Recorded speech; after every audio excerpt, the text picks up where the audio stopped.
Dalam olahraga motorsport, terkadang jika tidak curang, mungkin tidak akan menang. Karena adanya peraturan yang cukup ketat, yang mana mobil-mobil harus seragam atau mirip. Dan tentu aja, ini akan menjadikan mobil sangat mirip, sehingga perubahan kecil seringkali akan menentukan apakah mobil tersebut bisa menempati posisi 1 atau posisi ke-15. Seringkali perubahan kecil ini datang dari interpretasi kreatif dari buku peraturan, yang dicari titik lemah dari peraturan itu dan dimanfaatkan oleh tim untuk memaksimalkannya. Ya, ada beberapa faktor sih sebenarnya. Ada yang bilang curang, ada juga yang bilang jenius. Ini sih nggak di mana-mana ya. Pada awal 1990-an, Toyota Team Europe atau TTA memenangkan kejuaraan. Toyota memiliki mobil yang cukup bagus, yaitu Celica GT4. Toyota Celica adalah mobil yang telah membuat Toyota melewati sekitar 6 tahun balapan dan memenangkan lebih banyak balapan setiap tahunnya. Toyota telah memenangkan kejuaraan konstruktor dan kejuaraan pembalap setiap tahun sejak tahun 1990. Yang berarti ini menjadikan Toyota salah satu raja pasar mobil pada saat itu. Ya, karena Toyota hampir selalu memenangkan balapan di setiap minggunya. Jadi kalau orang-orang tahun itu, ketika ada mobil yang menang di hari Minggu, di hari Senin paginya, orang-orang berbondong-bondong membeli mobil itu. Lah, enak ya, kayak beli kacang aja gitu. Kalau saya mah siapapun yang menang di hari Minggu, hari Seninnya tetap aja naik motor matic. Untuk perusahaan di seluruh dunia seperti Toyota, ini berarti penjualan utama untuk Celica. Nah, karena ini berdampak luar biasa kepada penjualan Toyota, makanya Toyota perlu mempertahankan keunggulannya dengan cara apapun. Rally pada dasarnya adalah olahraga yang sangat berbahaya. Pembalap berlomba di jalanan yang tidak beraspal melalui medan yang berbahaya mencoba untuk mengalahkan waktu.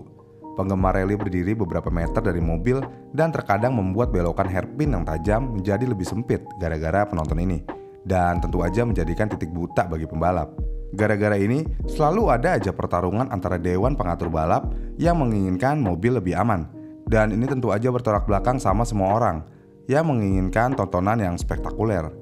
Seringkali ini menyebabkan mobil memiliki kecepatan yang dibatasi secara artifisial. Dan teknologi saat itu belum secanggih sekarang. Jadi penyelenggara nggak bisa tuh ngomong dengan santai ke pembalap. Lu pembalap, bawa mobilnya jangan lebih dari 100 km per jam ya. Yang penting finish dan aman aja. Ya kalau penyelenggara ngomong kayak gitu, pembalap paling cuma ketawa-tawa. Karena di saat itu belum ada yang namanya pembatas kecepatan atau limiter. Nah kemudian akhirnya pada tahun 1995, FIA memutuskan mobil balap di eselon atas WRC akan dilengkapi dengan pelat pembatas pada unit turbo mobil. Jadi konsepnya kayak gini nih. Semua mesin pembakaran menghasilkan tenaga ketika menggabungkan bensin dengan oksigen. Kemudian percikan api menyalakan campuran bensin dan oksigen yang mendorong piston yang menggerakkan poros untuk menggerakkan roda. Lalu dengan cara membatasi jumlah oksigen yang diambil oleh mesin akan membatasi jumlah teoritis tenaga yang akan dihasilkan mobil. Jadi plat pembatas mereka secara harfiah adalah plat doang. Ya, dia cuma sepotong logam yang sebagian menghalangi pipa yang menarik udara ke bagian turbo mesin. Dan turbo pada dasarnya adalah kipas yang meniupkan udara ke mesin. Dan plat pembatas ini secara teori akan menghalangi volume standar udara untuk mencapai mesin. Plat pembatas diwajibkan untuk setiap mobil, dan setelah balapan, petugas akan membongkar komponen tertentu untuk memastikan tidak ada yang curang. Ini secara teori akan membatasi kecepatan tertinggi mobil. Tapi, Toyota memiliki beberapa engineer terbaik di dunia. Setiap mobil diperiksa sebelum balapan oleh badan pengatur untuk memastikan bahwa plat pembatas dipasang. Tapi engineer Toyota menemukan cara untuk membiarkan udara masuk ke intake turbo yang benar-benar melewati segel di sekitar pembatas. Emang orang Jepang kebanyakan makan ikan nih, jadi otaknya benar-benar keenceran.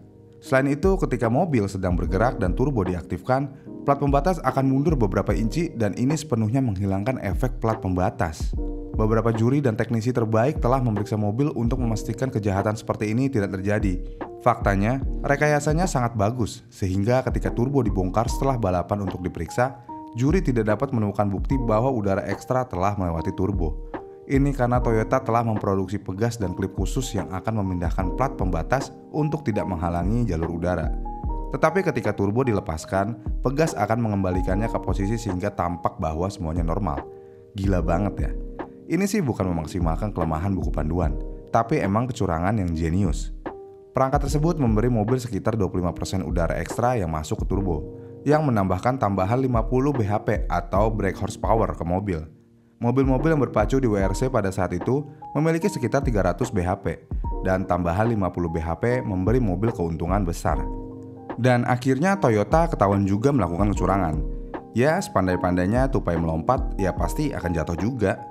FIA dengan cepat bergerak untuk melarang Toyota dari balapan tahun itu. Dan Toyota mengajukan banding, tetapi mereka akhirnya dilarang selama sisa musim tahun 1995 dan tahun 1996. Dan pada tahun 1998, Toyota akhirnya comeback dan langsung berhasil menempati posisi kedua di WRC. Dan pada tahun 1999, mereka memenangkan kejuaraan konstruktor. Dan itu adalah akhir dari sejarah Toyota di rally. Karena Toyota akan mengembangkan sayap ke Formula One. Dan udah pada tahu kan, Toyota gimana di F1? Buruk sekali, sangat berbanding terbalik dengan Toyota di rally. Kemudian dengan rally sport mulai menjadi besar di Amerika. Dan ini tentu aja membuat banyak orang di sana ketika waktu itu pada bertanya-tanya, teknologi apa yang dipakai oleh mobil-mobil ini sampai sebegitu brutalnya. Perusahaan seperti Toyota menggunakan WRC sebagai testbed untuk teknologi baru yang akhirnya berhasil masuk ke mobil produksi mereka. Dan para engineer di tahun itu akan menghancurkan mobilnya setelah balapan dan mencari tahu cara memperbaiki desainnya mereka yang sudah ada. Toyota mungkin tidak memiliki sesuatu yang canggih lagi secara mekanis seperti kecurangan yang pernah dilakukan sebelumnya. Dan ini membuat Toyota Celica adalah mobil paling ikonik dan paling beringas di grupnya. Tapi dengan citra yang sedikit buruk, karena ada kecurangannya itu sendiri. Tapi citra buruknya lambat laut menghilang dengan pandangan orang berubah menjadi betapa jeniusnya Toyota kala itu bisa kibulin FIA. Bahkan setelah kebongkar nih ya, Presiden FIA kala itu, Max Mosley, mengatakan hal yang cukup menarik kepada dunia. Teknologinya yang dibuat Toyota sangatlah indah. Per yang ditanam di dalam selang telah dipoles dan dikerjakan agar tidak menghalangi udara yang lewat. Untuk memaksa pegas terbuka tanpa alat khusus, ini tentu memberikan tenaga ke mobil yang cukup besar. Dan ini adalah perangkat paling canggih dan cerdik yang pernah saya atau ahli teknisi FIA lihat sejak lama. Itu dibuat dengan sangat baik, sehingga tidak ada celah yang menunjukkan bahwa ada cara untuk membukanya. Ketika Presiden FIA mengatakan itu, banyak orang dari yang gedek sama Toyota menjadi salut dan respect ke Toyota karena telah berhasil melakukan hal ini. Jadi kalau kalian di kubu yang mana nih? Yang gedek apa yang respect sama Toyota? Komen di kolom komentar di bawah ya. Jangan lupa like dan subscribe channel ini. Terima kasih sudah menonton.